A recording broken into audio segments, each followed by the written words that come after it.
Bonjour et bienvenue. Voilà, je vais vous présenter le corrigé d'un croquis de géographie sur la base d'un texte dont le sujet est les contrastes de développement et de population au Maroc. Première étape, évidemment, on clique sur la petite main ici qui vous indique avec le doigt de poursuivre. Voilà, premier écran, ce n'est pas une publicité. C'est tout simplement pour vous inciter à utiliser un normographe. Ici, je vous présente ce qu'on appelle le munigraphe, c'est-à-dire une production personnelle 100% made in France qui vous permettra de tracer des triangles, vous voyez, des cercles proportionnels et surtout bien justes. Je poursuis toujours, la petite main bien vite. Ici, j'ai un texte. Évidemment, il s'agissait, je l'ai signalé dès le départ, d'un croquis de géographie basé sur un texte ou à partir d'un texte si vous préférez. Le texte ici est lisible évidemment, mais vous le trouvez en téléchargement sur le PDF qui est signalé sur mon site. Et au-delà, vous avez avec ce texte toute une série de questions qu'on va découvrir, mais que vous avez déjà découvert parce que, en principe, vous avez fait le travail avant d'en arriver à la correction. Je clique toujours sur la petite main qui m'invite. Et j'ai ici la problématique, c'est-à-dire que je décris un petit peu le travail qu'on attend de vous avec bien sûr le plan. Mais ceci aussi se trouve sur le PDF, PDF que vous avez enregistré, exercice que vous avez déjà fait. N'oubliez pas ici, c'est bien marqué, de visionner le petit film, il est très intéressant. Je clique toujours sur la main et voilà, à proprement parler, la correction. Alors pour ceux qui nous rejoignent la toute première fois, une petite explication s'impose.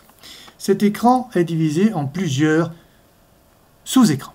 Vous avez tout d'abord ici, à gauche, en haut, toujours, dans ce rectangle jaune, la question. C'est la même question que celle qui est écrite sur le PDF. C'est un copier-coller, ni rajout, ni rien enlevé. Donc, si vous avez travaillé avec le PDF, j'y reviens, vous connaissez bien sûr la question. Simple coup d'œil pour vous remémorer. Ici, vous avez un rectangle qui donne des figurés à utiliser. Ce rectangle, évidemment, ne se trouve pas sur votre PDF puisque c'est en phase d'exercice. Là, nous sommes en phase de corriger. Voilà donc tous les figurés que vous allez utiliser avec les bonnes couleurs. Il n'y a pas d'erreur, il n'y a pas de petite tromperie. En revanche, vous ne pouvez pas cliquer dessus. Regardez, ça ne fait strictement rien. Le but de l'exercice, ce n'est pas de cliquer au hasard, c'est de répondre à une question bien précise. Quel choix de figuré vous utilisez pour répondre à cette question? 4 possibilités vous sont offertes. Il n'y en a pas 5, il n'y en a pas 3. Bien que certains livres mélangent les flèches avec les figures linéaires. C'est bien sûr une erreur. Une flèche est une flèche, vous le voyez bien, et un figure linéaire, c'est un figure linéaire. Donc, vous avez votre question et vous répondez en cliquant tout simplement dessus. Lorsque vous avez fait une erreur, je le fais volontairement, vous avez dans ce rectangle-là, la réponse, le figuré ponctuel n'est pas le bon. Et on vous précise pourquoi. Ici, ce n'est pas très long, parce que franchement, ce n'est pas possible. Lorsqu'il y a doute, l'explication est beaucoup plus importante. Et lorsque vous tombez sur la bonne explication, ici il s'agit de trouver tout simplement des territoires qui sont caractérisés par un fort PIB, des actifs, des densités, comme c'est écrit là. Alors, la seule possibilité, c'est le figuré de surface. On vérifie, c'est le bon choix.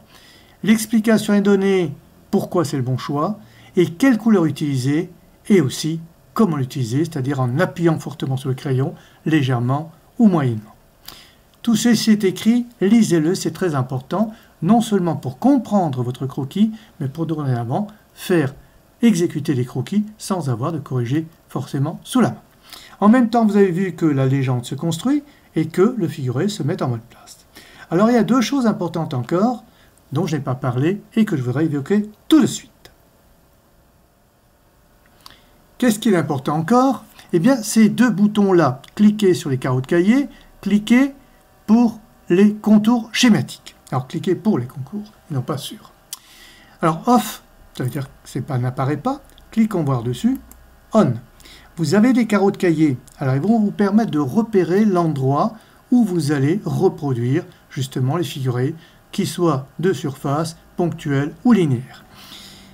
Les contours schématiques, eh bien c'est le Maroc en contours schématiques. Alors vous avez toujours sur mon site une explication bien précise comment dessiner vous-même sur une feuille de papier ces contours schématiques. Je vous renvoie donc vers le site. Pour le moment, nous n'en avons pas besoin, donc je les décoche. Dernière chose que je n'avais pas précisé tout à l'heure, donc ici explication, la légende qui se construit, le figuré qui se met en bonne place, et là vous avez vu un bouton qui est apparu, cliquez pour continuer. Vous avez trouvé? Donc on continue. Dans l'hypothèse où vous auriez pris ponctuel qui n'est pas bon, vous voyez, le bouton n'apparaît pas. On ne peut pas poursuivre si votre croquis n'a pas obtenu la bonne réponse. Nous l'avons. Surface, donc je clique. Deuxième question, qui s'apparente bien sûr à la première, toujours pareil, cette fois-ci, des régions à fort développement ont été dessinées, ici en rouge, maintenant celles qui sont à moyen développement. Alors comment les trouver? Bien sûr, le PDF vous donne des aides vers des autres logiciels qui s'appellent Cartoflash Prof, par exemple, qui vous permet de trouver la réponse, bien entendu. Ici, surface, soyons logiques, surface aussi, toujours l'explication bien précise, et la couleur, pourquoi celle-là et pas une autre. Je peux poursuivre. Après le fort développement, le moyen développement, il reste bien sûr des régions à faible développement. C'est logique, nous étions en surface, nous poursuivons donc en surface. Toujours pourquoi, et pourquoi ce jaune pâle, bien entendu, tout ceci est expliqué. Je vais donc poursuivre, et je change, cette fois-ci, de donne. Fini les contrastes de développement en surface, puisque nous avons tout le Maroc qui est recouvert. Comment est-ce que je vais dessiner, cette fois-ci, les secteurs, les régions, les endroits où l'industrialisation est très importante? On me précise dans la question même que c'est une concentration autour de Casablanca. Alors comment je vais le dessiner? Je peux ici essayer de trouver une ligne, un ponctuel, mettons quelque chose dessus, des flèches, je peux voir. Alors, on peut peut-être essayer des lignes. Ici, je vais délimiter cet endroit. Je mets linéaire.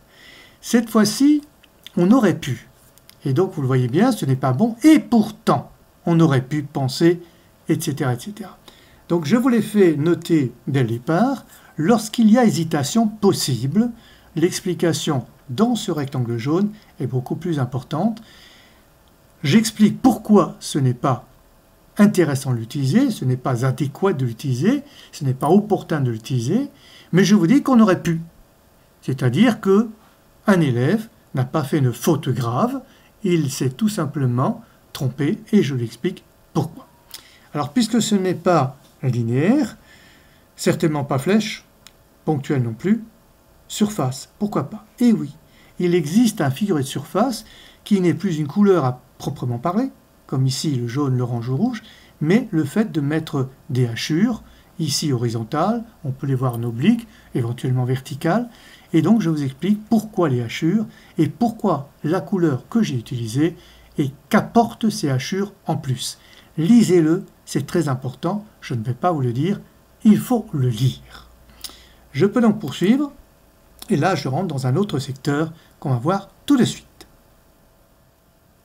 Voilà, nous y sommes. Il s'agit toujours de développement du Maroc, mais il s'agit de facteurs. Ici, le premier, l'ouverture aux échanges mondiaux grâce aux zones portuaires. Alors, qui dit port, dit forcément ponctuel, puisqu'il s'agit de représenter les ports. C'est assez logique. Voyons voir. Non, ce n'est pas le figuré ponctuel. Alors, pourquoi ce n'est pas le figuré ponctuel?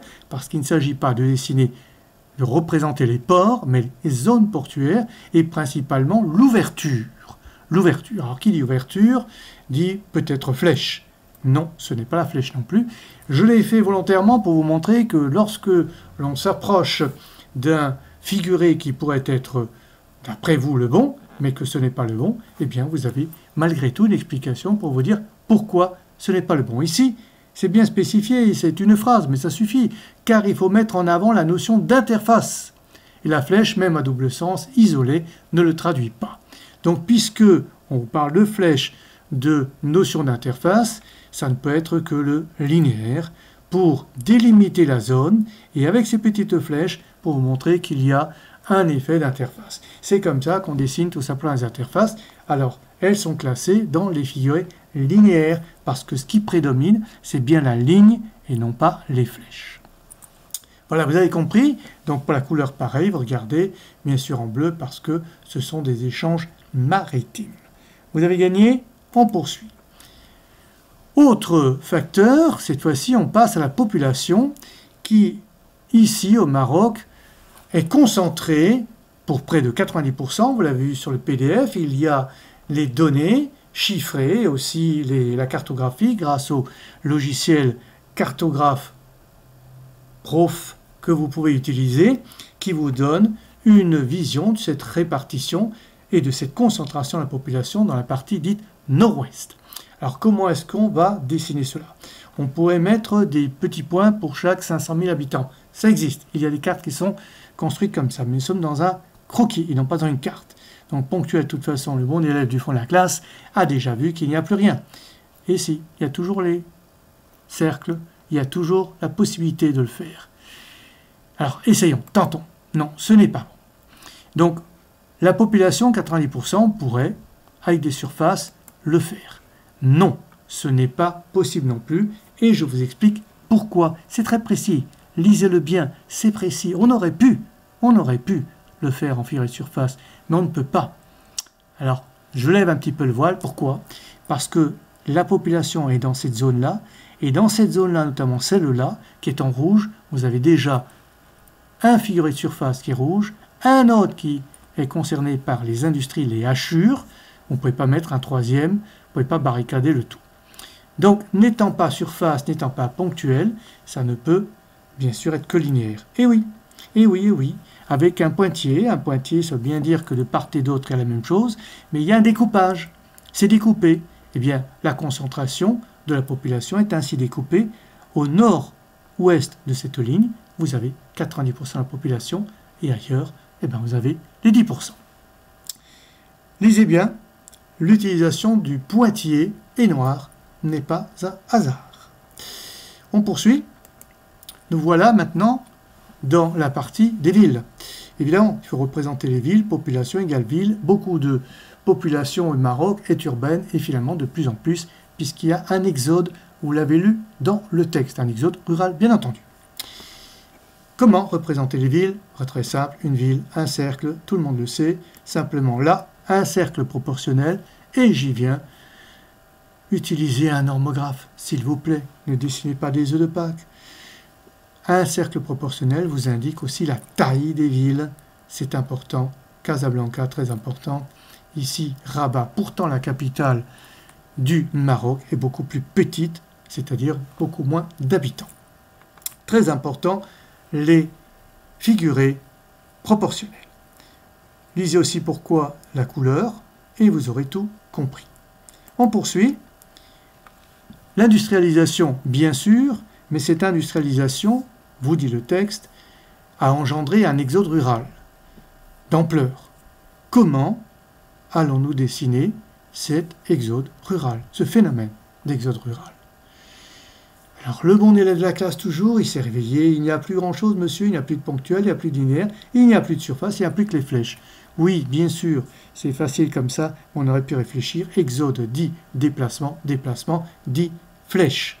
Et là, je pointe justement, bien sûr l'explication, mais là je pointe justement le fait que j'ai dit dès le départ que certains manuels confondent le linéaire, nous avons là une ligne de séparation entre population 90% et 10%, et là nous avons une flèche. Vous voyez bien que ce n'est pas du tout la même chose. La flèche ici vous indique un mouvement, alors que là, le linéaire, c'est une séparation, c'est statique, ça ne bouge pas. Si cette ligne devait bouger, bon là, reculerait. Maintenant, si la population s'étend, eh bien on mettrait une flèche pour dire qu'elle s'étend. Mais là, c'est statique, donc ça ne bouge pas. Voilà la différence entre une ligne, donc un figuré linéaire, et une flèche, un figuré de flèche. Alors vous lirez pourquoi c'est vert aussi, c'est pas par hasard, c'est expliqué. Je poursuis. Il y a autre chose, c'est que vous le lirez sur le PDF, dans le texte qui est relié au PDF, que vous trouvez bien sûr sur Internet.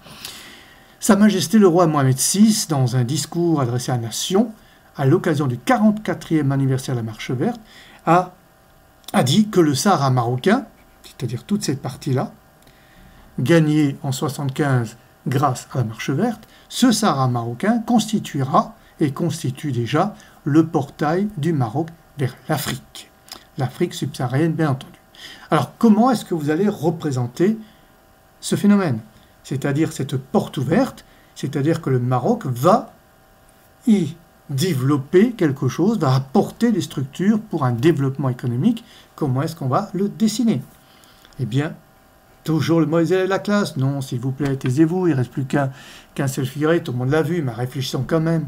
On apporte ce secteur très développé des éléments pour développer ce secteur-là.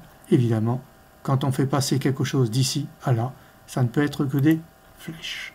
Ces flèches-là, la couleur, vous lirez pourquoi, et bien sûr, cela montre bien ici, on le voit, quelque chose qui glisse d'ici vers là. La couleur nous donne déjà quelque chose. Alors je lève le petit voile aussi, pour ceux qui n'ont pas encore lu.